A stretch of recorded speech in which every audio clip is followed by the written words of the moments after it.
Hello everyone, today we will talk about how to fix or how to solve the problem of Musicolet app. You click on settings.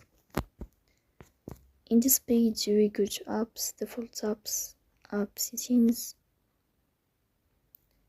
In this list you will search about the application of Musicolet app here and you will click.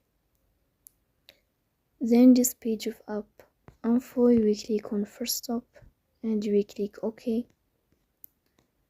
Here you will enter to the window of storage. Then we click on clear cache. But pay attention, don't click clear data because that can delete your account.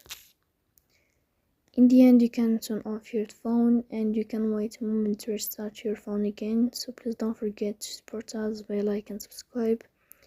See you next time and thank you for your watching.